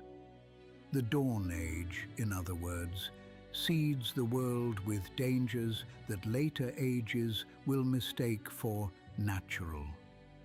Page 5. The Hunt of Hjörnur. You have met Hjörnur Virmrever as a saga hero. Now let us treat him as a person. Because heroes are not born from nothing, they are shaped. Hjörnur's genius, if a frost giant can be said to have genius in the way humans mean it, is that he does not fight dragons like a giant who wants bragging rights. He fights dragons like someone who has watched dragons win too often. He studies them. He learns that dragons, for all their intelligence, develop habits. They like certain thermal currents. They prefer certain angles of attack. They become arrogant about their ability to intimidate. So Hjörnur refuses to be intimidated. He paints his armor with ash to dull reflections in sunlight. He wraps his beard in strips of dark cloth when stalking near a green dragon's forest, because green dragons like to spot bright movement among leaves. He carries snow packed into leather sacks when hunting reds, because snow thrown into an open mouth can disrupt the first breath of fire. Does that sound petty? Good. War is petty. He also understands something else. Dragons are proud, and pride can be baited. So Hjörnur becomes a master of insult. He leaves dragon bones arranged in mocking symbols outside lairs. He carves runes into cliff faces that translate loosely to "coward sleeps here." He slaughters a dragon's favored prey and leaves the carcasses in a line like an invitation. Dragons come, not because they must, because they cannot stand to ignore it. And when they come, Hjörnur has chosen the place, a narrow pass, a wind-trapped valley, a ridge where footing is uncertain, a riverbank with slick stones. He chooses terrain like a chess player chooses squares. And dragons, used to choosing their own engagements, find themselves forced into his. This is why he becomes terrifying. Not because he is large, many giants are large, because he is deliberate. His death then becomes inevitable in narrative terms. A deliberate hero must eventually meet a deliberate counter. And that counter in the stories is the ancient gold dragon general, a dragon who does not come in rage, a dragon who comes with strategy, a dragon who uses honor not as kindness but as discipline. It is a duel between two kinds of pride, giant pride of strength and dragon pride of longevity. And in that duel, Hjörnur falls. But not before teaching both peoples the same lesson. Skill can make even titans bleed. Page 6. The end of Vonindod's certainty. No weapon remains unchallenged forever. Dragons begin to hunt Vonindod not as an unbeatable horror, but as a problem to be solved. They gather information, they watch its marches, they learn which runes glow brightest when it binds the air. They learn where its joints move, where its plating overlaps, where its rune lines run like veins. And then they coordinate. This is rare for dragons, but fear is a powerful organizer.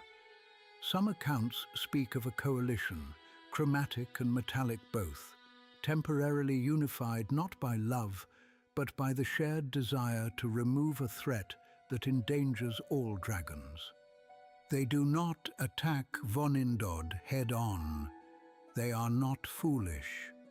They strike its support. They burn the forges that repair it. They collapse the bridges it uses to cross ravines. They poison the rivers that cool its metal, forcing it to march slower. They lure it onto unstable ground where ancient Tearfall fractures still run through the earth like old cracks in glass. There, when Vonindod's foot falls, the ground gives way, and the Colossus sinks knee-deep, its runes flaring as it tries to command the world to be solid.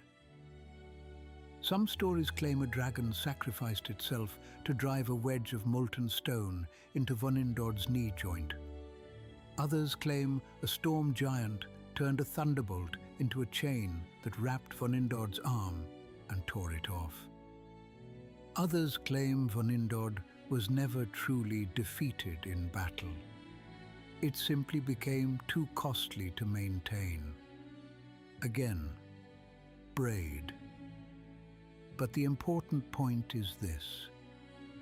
Even in the Dawn Age, escalation has limits, and when the war reaches those limits, the world begins to push back, not through one decisive battle, but through attrition, through exhaustion, through the slow realization that if you keep burning the land beneath your feet, eventually there is nothing left to stand on.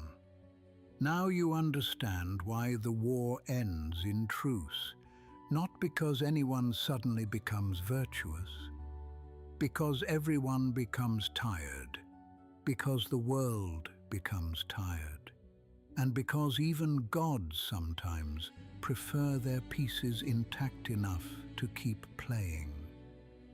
One more cluster of pages, Apprentice, before we return to endings and conclusions.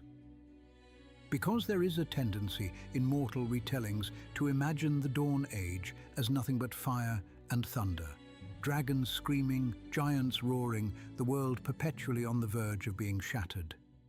But between battles, there were years, sometimes decades, when the war's front line shifted elsewhere, and the world had room to breathe. Those interludes matter because they are when the land set into the shapes we now mistake for eternal. Let us speak briefly of ice. The Great Glacier, vast, slow, and merciless in the modern era, did not simply appear one day like a curtain dropped from the sky. It grew, it crept, it learned the shape of valleys and then insisted the valleys belong to it. In some lore, the glacier is explained in simple terms. Post-Tearfall climate shifts, long winters, high latitude cold, and the normal physics of snow becoming ice, becoming a continent-scale slow avalanche. In other lore, the glacier has a name in its heart, Ulutyu. Ulutyu is a god of ice and cold, worshipped by some northern peoples and feared by others. Some myths claim Ulutyu took on a mortal lover, Othea, the mother of giants, and that their union birthed changes in giantkind's relationship with winter. Some myths insist Ulutyu simply fell asleep, and as he slept, his divine body chilled the world, drawing ice to him like iron to a lodestone. You can see why this story persists. Mortals like to put faces on weather. It makes the cold feel negotiable, even if only through prayer. Do I believe Ulutyu's body literally lies beneath the great glacier? I will answer carefully. I have read too many northern carvings, too many frost giant laments, too many half-mad testimonies from explorers who swore they heard a heartbeat under the ice. I will say this, the Great Glacier is old enough that gods could be involved. And even if Ulutyu is not physically beneath it, the idea of Ulutyu, cold as fate, sleep as doom, has shaped how northern cultures interpret the Dawn Age. Frost giants, in particular, treat ice not merely as terrain, but as heritage. To them, the glacier is not an obstacle. It is a fortress, a cradle, a proving ground. Yurnur Wyrmrever's saga is saturated with winter imagery for a reason. In a war against dragonfire, cold becomes identity. Now let us speak briefly of roads. Astoria's giant roads were not decorative, they were arteries. They allowed armies to move, forges to be supplied, cloud castle anchors to be transported. tribute to be collected. Many of those roads are broken now, buried by later ages, overgrown, collapsed, or simply forgotten, because mortals do not expect a road to be a remnant of a world-spanning giant empire. But traces remain. Sometimes a strange straight line of stones through a forest that no modern kingdom would bother maintaining. Sometimes a series of standing monoliths on a windswept plain, each carved with runes too large for any human chisel.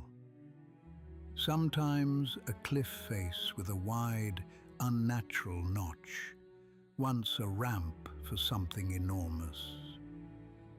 And sometimes a prentice. Sometimes those traces end up in places that make you uneasy, because they remind you that history is layered. Under Waterdeep, yes, under this city above our heads, there are strata of stone older than any human foundation. There are tunnels that predate dwarven mines.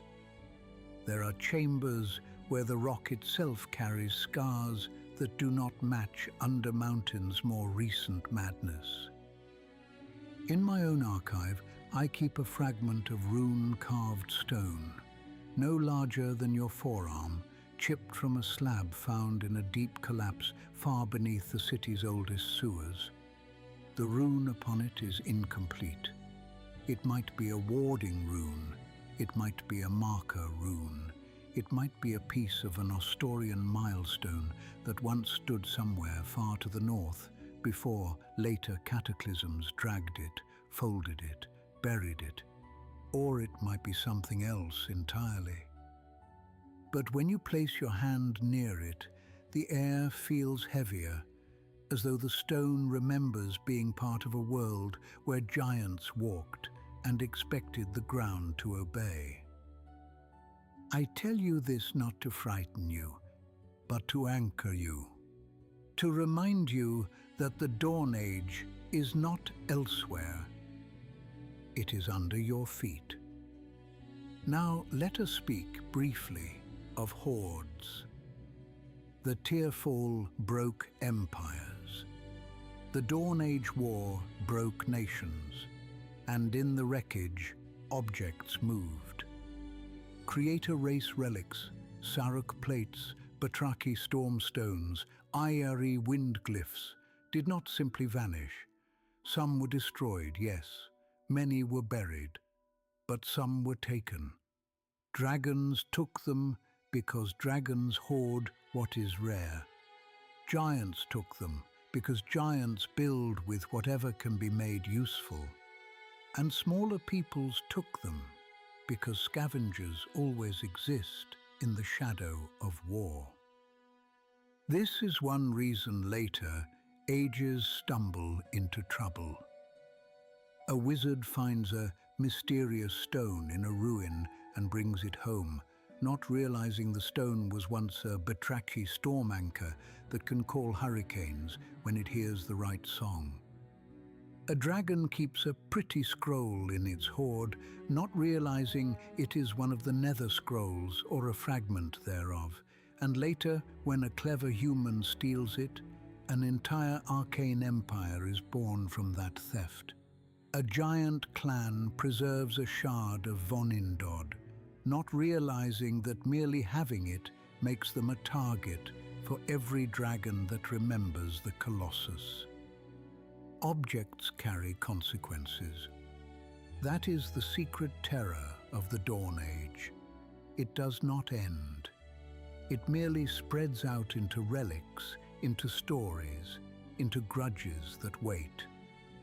So if you ever find yourself in a ruin and you see a rune you do not recognize, or a scale too large to belong to any living dragon you have heard of, or a piece of metal that feels warm when the air is cold, do not assume it is simply treasure. Assume it is history trying to wake up. Now, let us return to the war's ending.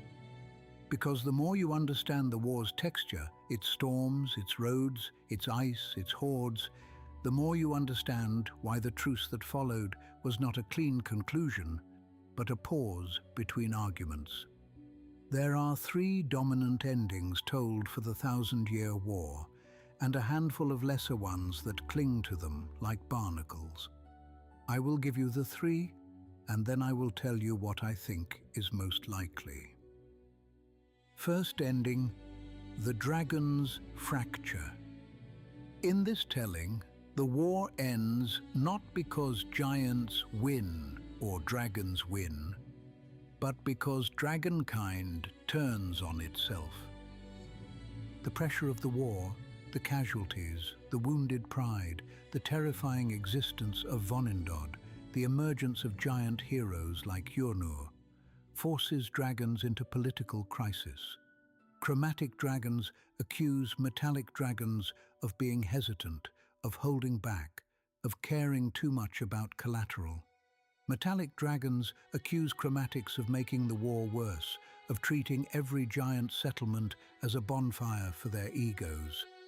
Words become duels, duels become blood feuds become a civil war, one that pulls attention away from Astoria and back into dragonflight politics.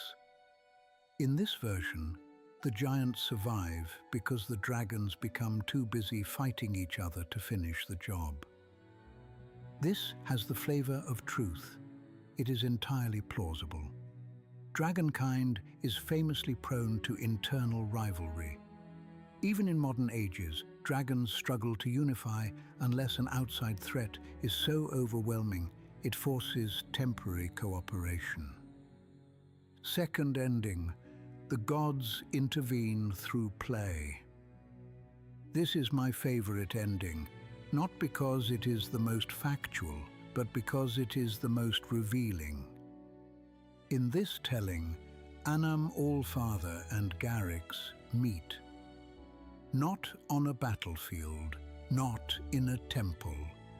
In a quiet place, some say on a mountaintop above the storms, others say in a hall of cloud, others say in the space between worlds, where gods sometimes speak without mortals hearing.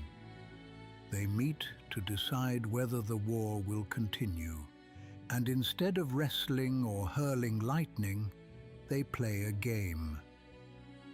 Wari, a board game of strategy, deception, and sacrifice, one that, in later ages, mortals will play in taverns without realizing they are mimicking divine conflict with little carved pieces. In the myth, Anam and Garrix play for days. Their moves echo on the world below. A dragon assault corresponds to a captured piece. A giant victory corresponds to a clever trap. The war becomes, in the gods' hands, a reflection of a board. And in the end, the game is a draw. Neither god can force a win without risking a loss. So the war ends in stalemate. Do I believe Anam and Garrix literally played Wari to end a war? No. But I believe the story exists because it captures something real, that the war did not end with a decisive victory. It ended with exhaustion, with mutual recognition that continuing would risk mutual ruin. And the gods, who are not always sentimental, but are often pragmatic about the survival of their toys, allowed it. Third ending, Tiamat is cursed. In some traditions, the war's culmination involves Tiamat committing an act so extreme that even gods retaliate. The details are obscured by time, but the skeleton of the tale is this. Tiamat slew a giant deity, or a titan child, or a beloved divine champion of Astoria. In doing so, she crossed a line. A curse was laid upon her. The Queen of Dragons was bound, sent to a hellish plane, imprisoned behind infernal law, her ambition constrained by chains that even 5 heads cannot bite through. If you are a listener familiar with later ages, you will recognize the shape of this. Tiamat bound in Avernus, her cults on Toril whispering of release, her name still able to ignite wars among mortals. This ending, too, has a taste of truth, because it explains why Tiamat's power in later eras is both immense and constrained. It explains why her story is one of constant striving against imprisonment. It explains why dragonkind's relationship with the Hells is, in some lines of lore, unusually intimate. Now, what do I, Irillian Cantonine, think happened? I think all 3 endings are trying to describe the same kind of reality. A war that reached the point where it could not continue without destroying both peoples. Dragonkind fractured under pressure, perhaps not into a full civil war at that exact moment, but into enough internal conflict to weaken their unified assaults. The gods, whether directly or indirectly, allowed the war to de-escalate rather than spiral into world-ending annihilation.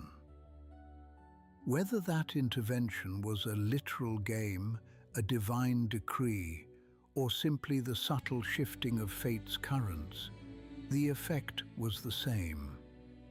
And Tiamat's story, as all divine stories do, continued to accrete consequences. Perhaps her curse did not occur precisely then, but the war was one of the events that pushed her closer to that fate. A pattern of overreach answered by cosmic restraint. History, apprentice, rarely gives us one clean lever. It gives us several hands pushing at once. So the 1,000-year war ends, not with cheers, with quiet, with ruins smoking under snow, with dragons retreating to lairs to lick wounds and count losses, with giants standing on broken roads, looking at the sky and realizing that for the first time in their long memory, they are not unquestionably safe in it. And then Ostoria begins to decline. Not immediately. Empires do not fall in a day when their days are measured in centuries. But the war leaves cracks. Infrastructure is damaged. Roads are broken. Runestones are shattered. Cloud castles are lost. Fire giant forges are overworked. Storm giant rulers are tired. Frost giant jarls are embittered. Hill giants, never disciplined to begin with, become harder to control when the empire's central authority wavers. And most crucially, giants have spent 1,000 years killing dragons. They have taught dragonkind to hate them. That hatred is not abstract, it is personal.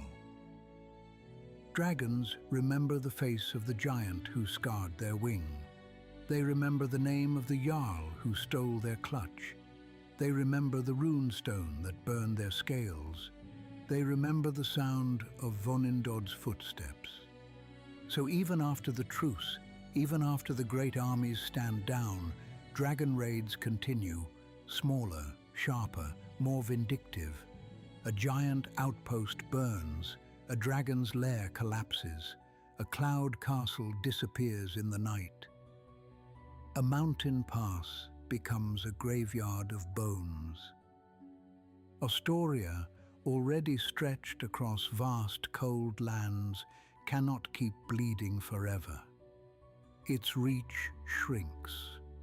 Its centers of power retreat northward, closer to the great glacier, closer to the harsh territories where giant kind is most at home. The southern edges of its influence, lands that will later be claimed by elves and humans, become less controlled, more wild, more open to the growth of younger peoples. And then there is Vonindod. In giant stories, Vonindod is dismantled after the war. Why dismantle your greatest weapon? Because weapons have consequences. Because a construct built to kill dragons does not stop being dangerous when the war ends. Because its existence is a temptation to giants who wish to reignite war, to dragons who wish to destroy it, to anyone who thinks they can control a colossus. So the giants take it apart. They do not melt it down into plowshares. Giants do not do symbolic peace the way poets like to imagine. They hide it. They scatter its pieces across the world, buried in old battlefields, sunk in lakes, sealed in mountain vaults, carried away as trophies by fire giant clans that refuse to let go of the idea of conquest. This scattering becomes a kind of curse across ages. Because thousands of years later, yes, in the era you might recognize from the 5th edition's present, fire giants will still search for those fragments. They will dig up buried pieces like holy relics. They will rebuild their forges with the dream of making Vonindod whole again. Why? Because the Dawn Age is not just history. It is aspiration. Some giants look at the small folk-dominated world of modern Faerûn and feel humiliation. They remember Ostoria, whether accurately or romantically, and they want it back. And what better symbol of returning empire than a colossus built to make the sky fear the ground? So if you are an adventurer and you hear rumor of a fire giant warband digging in ancient ruins, do not assume they seek gold. They seek memory. They seek a weapon. They seek to resurrect an argument the world once thought finished. Now, apprentice, let us widen our lens again, because the Dawn Age is not only war. It is also what happens after titans tire. When dragons retreat and giants contract, the world has room for forests to reclaim burned valleys, room for rivers to carve new paths, room for smaller peoples to expand without immediately being eaten. Their attention is divided, their resources are strained, their populations, yes, even dragons have populations, even if they dislike the word, are diminished. And in that shifting, the elves begin to rise. You have heard me speak of elves in passing as watchers and survivors. In the next lesson, we will speak of them as rulers. We will step into the first flowering, the era when elven realms spread like moonlight across forests, when high magic is refined into mythal and miracle, when the Seldarine become more than names and become forces with political consequences.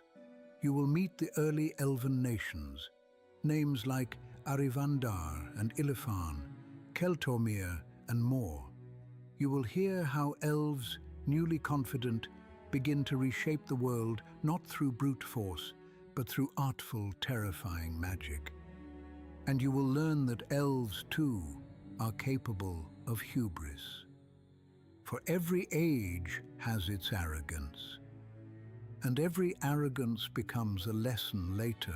But before we leave the Dawn Age behind, I want to give you 3 inheritances it leaves to modern Faerûn. Inheritances that you can still trip over if you are careless. First inheritance, dragon psychology. Dragons, having tasted a world where they were unchallenged and then suffering a war that proved they could be challenged, become creatures of layered pride.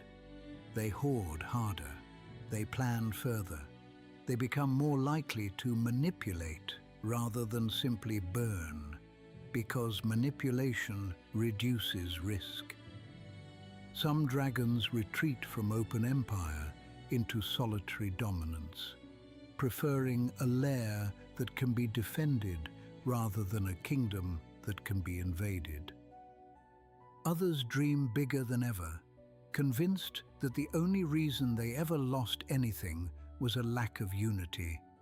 And so they seek ways to force dragonkind into unity through fear, through prophecy, through cult, through any lever.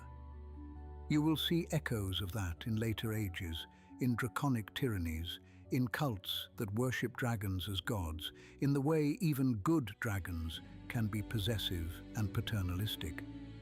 Second inheritance, giant memory. Giants do not forget Astoria.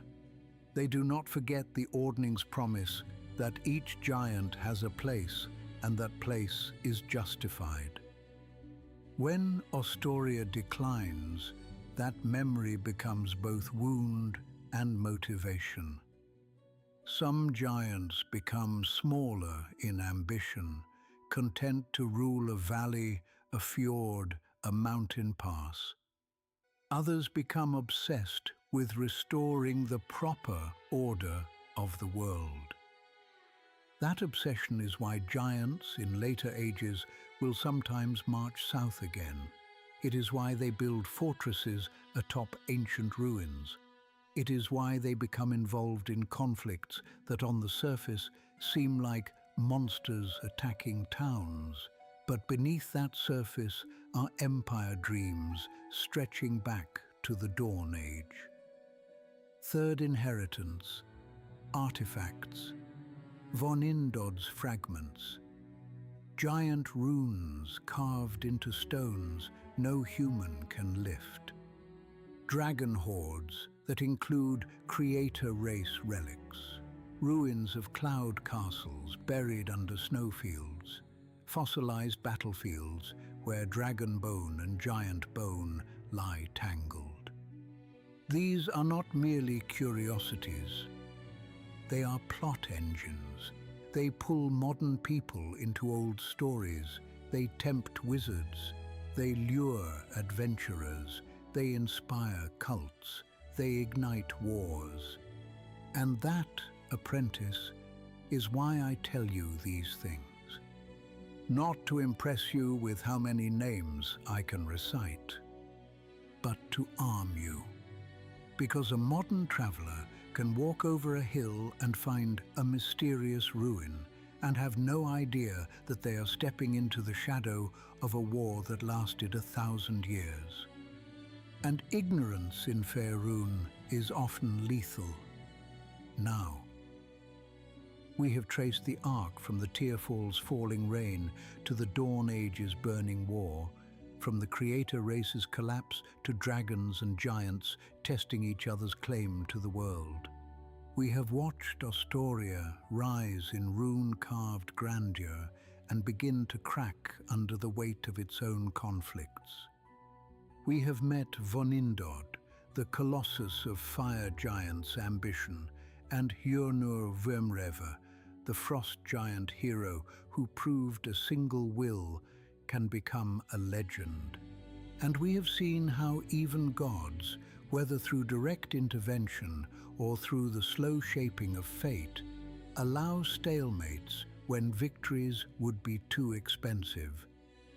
So I will leave you with questions, because questions are the hooks that keep memory from slipping away.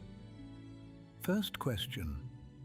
If you had been alive on Toril during the Tearfall, standing beneath a sky that suddenly turned into falling fire, what would you have done? Would you have fled, seeking a cave, a warded sanctuary, a boat, anything? Would you have watched in awe, believing you were witnessing the birth of something sacred? Or would you have tried, foolishly, bravely, to stop it, casting spells at the sky, bargaining with gods, singing storms into shape. Second question.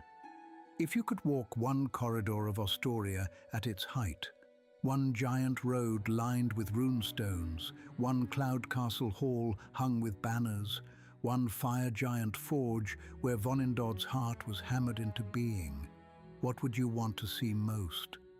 The architecture, the people, the magic, or the quiet moments, the way giants laughed, the way they mourned, the way they justified their place in the world? Third question. When you think of dragons, do you imagine them as villains to be slain, or as living history, carrying within them memories older than your species? Be honest with yourself, because the answer changes how you look at every scaled shadow over a mountain. Hold your answers. Write them down if you must. And if you are listening through a sending stone or a scrying mirror, through whatever modern marvel carries this lorecast into your ears, then I invite you to share. Comment your answers, and while you are there, tell me what you want illuminated next.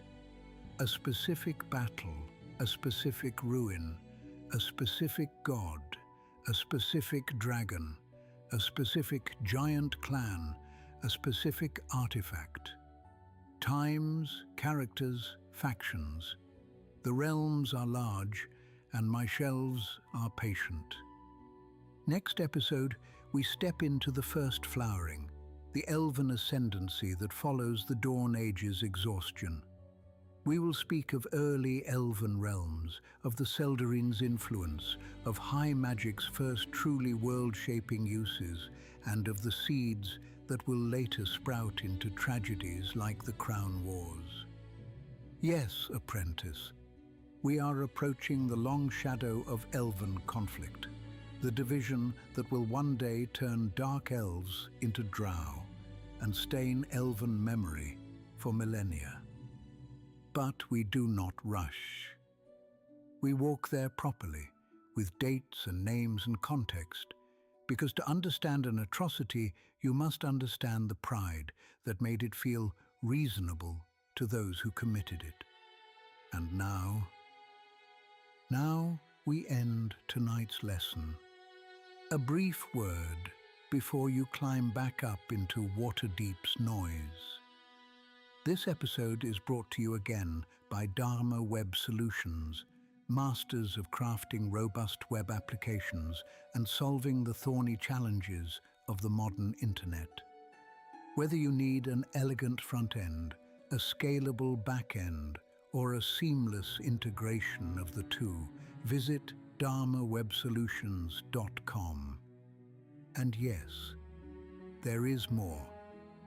We are working with Dharma Web Solutions on a proper home for these lessons.